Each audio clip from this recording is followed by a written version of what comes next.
Hello, welcome to the Art of Shame-Free Living podcast. Today, I want to talk about Enneagram. So I've talked about some personality type systems that I loved in the past, and I've mentioned Enneagram, but I want to talk a little bit more about why I've been liking Enneagram so much lately. This also goes along with my Enneagram number, but I love to deep dive. I love to deep dive on information and just to read and study and learn as much as I can. And then I love to share that information. And Enneagram has just been blowing my mind lately. Human design and gene keys, Genekeys, people always think I'm saying something different there. So gene keys, those are stepping more into your power, into your superpowers, showing you more who you already are so that you can become more of who you are. They're really beautiful modalities. But Enneagram, I want you to think of as more of, it's giving me my work. It's giving me the work there is for me to do. It's going to tell me a little bit more about me based in childhood. What experiences happened to me? What shaped me? What is my core desire, my core fear, my core motivation? We all have a wounding message, something that happened to us that was significant when we were younger, or an experience that we had where we kind of had this message stick with us. You'll notice as you go through the Enneagram numbers, there's 9 of them, that as you go through the Enneagram, each of them has their own kind of wounding message, their own experiences that shaped them, and you'll probably resonate with each of the 9.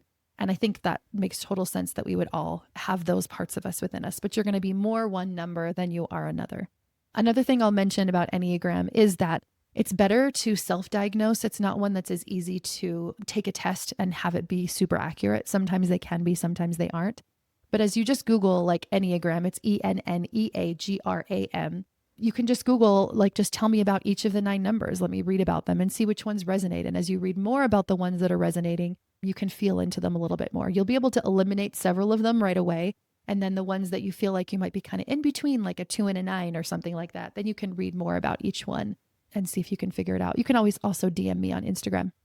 So what I've been loving about Enneagram is that because it's about childhood kind of wounding and maladaptive experiences that shaped our personality, there's some really specific and potent work to like our deepest core fear, our deepest motivation, our deepest desires that are so potent and so specific to us. So if underneath the surface, my message might be like, my voice doesn't matter. Like I've always had my voice shut down. Nobody cares what I have to say. And like maybe I'm perpetually playing that out in work or in relationships or something on an unconscious level. Again, this is an unconscious belief. Even as I say it, you might be like, oh, that doesn't resonate with me. But the more you read, the more you think, the more you recognize your behavior, you're like, wait a second, this really actually does resonate with me. So as you're reading through them, I would encourage you to take some time to kind of chew on them like that. Often when you're reading through the Enneagram number, you can resonate with one and be like, yeah, that's definitely me. Or conversely, you can be like, I do not want to be that one. It's the one that you're like most triggered by that actually is you. So the other portion that I like about Enneagram, when we dig into the work we have to do, is shadow work. So shadow work being helping myself accept the parts of me that are hard to accept, to really allow myself to fully kind of encompass all that there is of my shadows, my mistakes, my failures, the sides of me that are hard to love.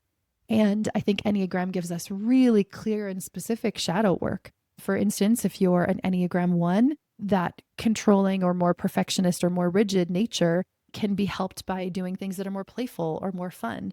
Or maybe you realize that, anger is something that you're really suppressing deep down. So how can I allow myself to feel my anger in really healthy ways? Can be such a pinpointed point of work for you more than just like general work that you might be doing. So I would suggest Enneagram, learn about it. One of the books that I love is called Enneagram, A Guide to Waking Up. That's one that I'm reading right now. I'm reading one called The Path Back to You. That one has been really fascinating too, but I would just Google Enneagram books in your library, see which ones come up. All of the ones I've read so far have been really interesting. And what I'm really excited to dig more into now is relationships. Knowing my wounds and my desires and kind of my patterns and knowing what my partners are, how can we kind of work together to help each other? For instance, I'll use a very real life example. My husband is a 5, I'm a 7. And so 5s are a little bit more shut down. They're a little bit more withdrawn when big emotions are present. I'm a little bit more of a big emotion type person. And so when big emotions come, my spouse might be more shut down to those and more just withdrawn.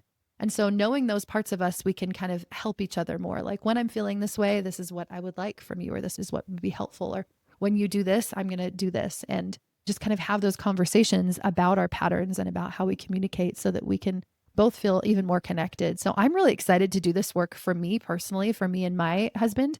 And I'm looking forward to this summer. I'd actually like to do like an Enneagram course where I help people figure out what their numbers are. We can get into some shadow work. We can do some coaching and hypnotherapy and meditations and all the things we do together, and work specifically on relationships. How do we relate to our kids, and how do we relate to people in our lives, especially our partners? So watch out for that. I will do that at some point. We're in the middle of Money is a Mirror right now, which you can still join in on. All of the calls have been recorded, so you won't miss anything. You can watch all the call recordings. You can get that at coachcrystal.ca/money. But if you haven't yet dug into Enneagram, go ahead, learn about it. Maybe you'll love it as much as I do. And yeah, I hope it's helpful for you.